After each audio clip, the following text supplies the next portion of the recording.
Herodes falou com muito ardor, e os dois jovens, que durante todo o discurso não haviam podido reter as lágrimas, desataram em pranto, porque, ainda que se sentissem inocentes, era para eles uma dor insuportável ver o próprio pai como acusador. O respeito que lhe deviam tirava-lhes a liberdade de responder, porém lhes importava acima de tudo não abandonar a justiça de sua causa. Assim, não sabendo que deliberação tomar, defendiam-se somente com suspiros e com lágrimas. Mas essa maneira de se justificar fazia-os temer que o seu silêncio fosse tomado como prova de culpa, embora fosse motivado apenas pela sua comoção e pouca experiência. Augusto compreendeu, por sua extrema prudência, os diversos sentimentos que agitavam os espíritos dos príncipes, e todos os presentes ficaram compadecidos. O próprio Herodes não pôde deixar de se mostrar impressionado. Capítulo 8 Alexandre justifica-se de tal modo que Augusto os julga inocentes e reconcilia-os com o pai. Herodes volta à Judéia com os 3 filhos. 691. Quando os 2 irmãos perceberam que Augusto, os presentes e mesmo o seu pai tinham o coração enternecido pela compaixão de sua infelicidade e que alguns não podiam reter as lágrimas, Alexandre, o mais velho, tomou a palavra para se justificar dos crimes de que seu pai os acusava e disse, dirigindo-se a ele: não é necessária, Senhor, outra prova de vossa bondade por nós senão o lugar em que nos encontramos, porque, se tivesseis querido destruir-nos, não nos teríeis trazido à presença deste grande príncipe, que deseja unicamente merecer o glorioso título de Salvador, fazendo bem a todos. Poderíeis servir-vos contra nós do poder que vos dá a qualidade de rei e pai, mas, se a nossa vida não vos fosse cara, não nos teríeis feito vir a Roma, a fim de termos o imperador como juiz e testemunha de nossa morte. Pois não se levam aos lugares sagrados e aos templos aqueles a quem se deliberou tirar a vida. Essa mesma bondade, de que temos motivos para nos gloriar, aumentaria ainda o nosso crime, se fôssemos culpados, pois ela nos obriga a reconhecer que não podemos, sem nos tornarmos indignos de ver a luz do dia, faltar ao amor e ao respeito por tão bom pai. Ser-nos-ia muito mais vantajoso morrer, inocentes que viver torturados pelas suspeitas de tão negra ingratidão. Se Deus nos ajudar em nossa defesa, de modo que vos possamos persuadir da verdade, não nos regozijaremos tanto por escapar de tão grande perigo quanto por sermos tidos como inocentes no vosso julgamento. Mas se as calúnias de que se servem para vos incitar contra nós prevalecerem no vosso espírito, inutilmente nos conservaríeis a vida, pois nos seria insuportável. Confessamos que a nossa idade, unida à infelicidade da rainha nossa mãe, pode tornar-nos suspeitos de aspirar ao trono.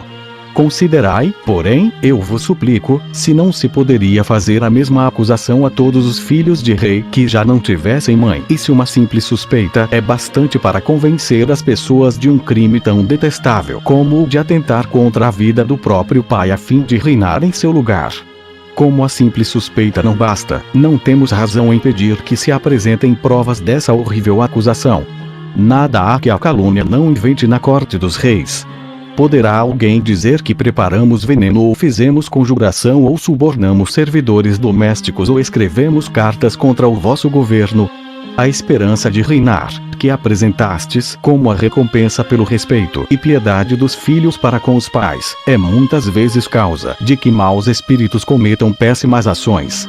E estamos certos de que não há absolutamente nenhuma de que nos possam culpar. Quanto às calúnias que vos incitaram contra nós, como poderíamos vos fazer conhecer a falsidade delas, se não nos quisestes escutar?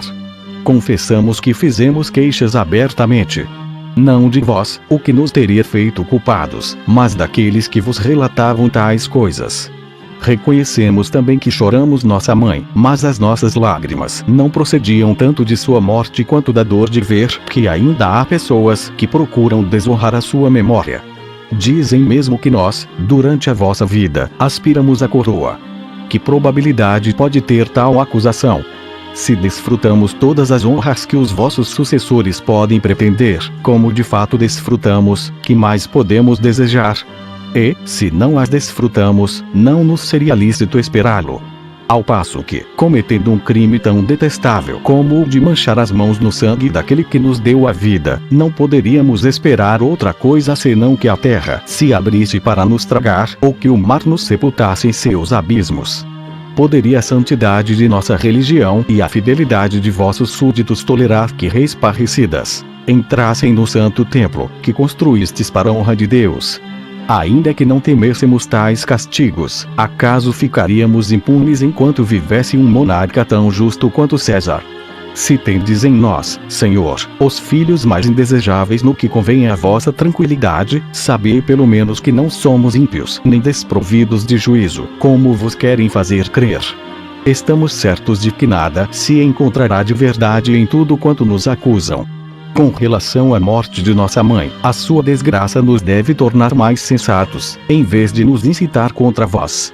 Eu poderia apresentar várias outras razões para nossa defesa, se fosse necessário justificar aquilo que jamais foi cogitado. A única coisa que pedimos ao imperador, nosso soberano árbitro, se vos persuadirdes da verdade de nossa inocência e deixardes de suspeitar de nós, é que vivamos, ainda que infelizes, pois haveria maior desgraça que ser acusado falsamente do mais horrível de todos os crimes.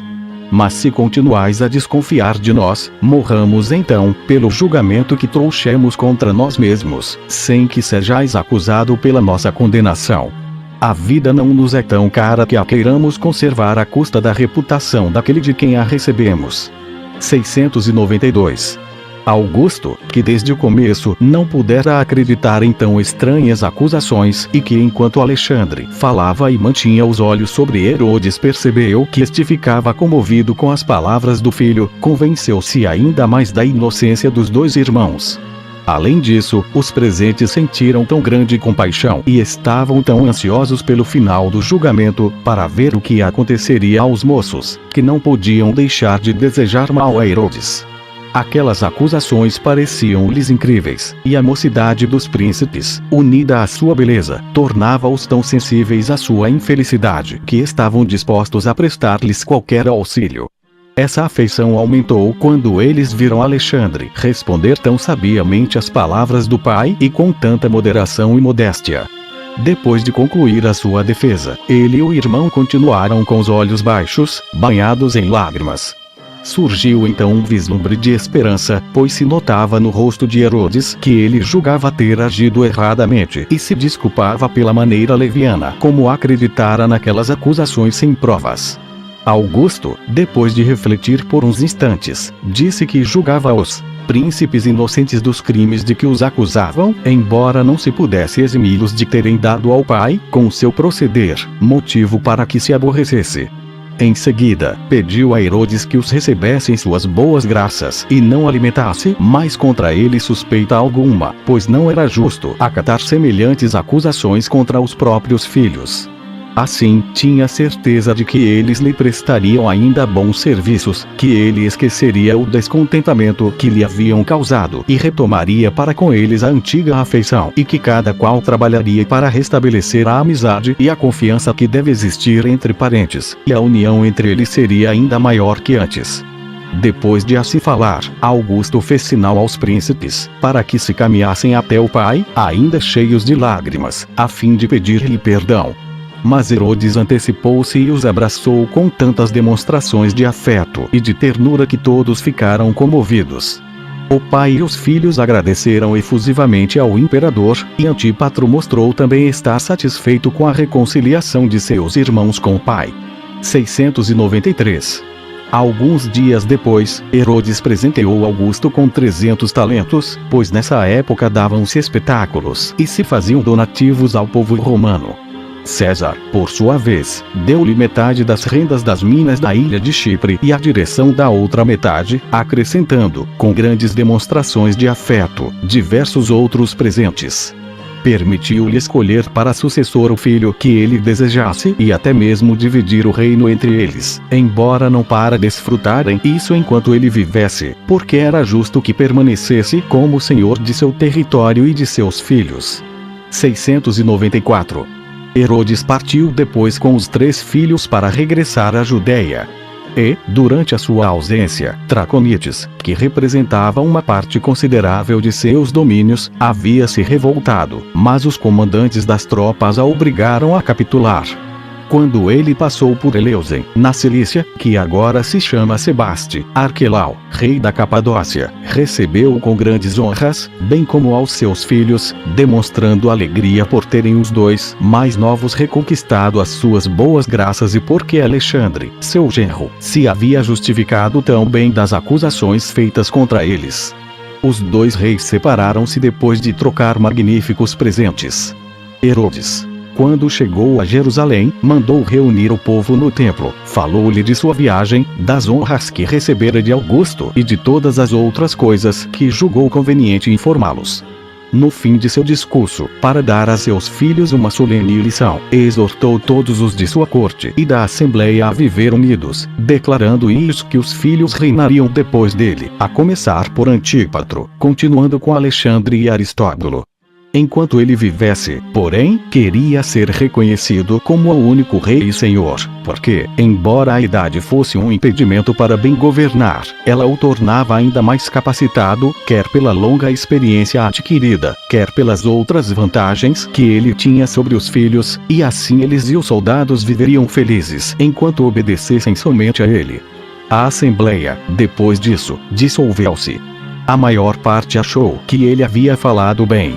Alguns, porém, julgaram diferente, porque a esperança de reinar que ele dera aos filhos poderia causar entre esses muitas divergências e contestações, as quais seriam causa de grandes turbulências.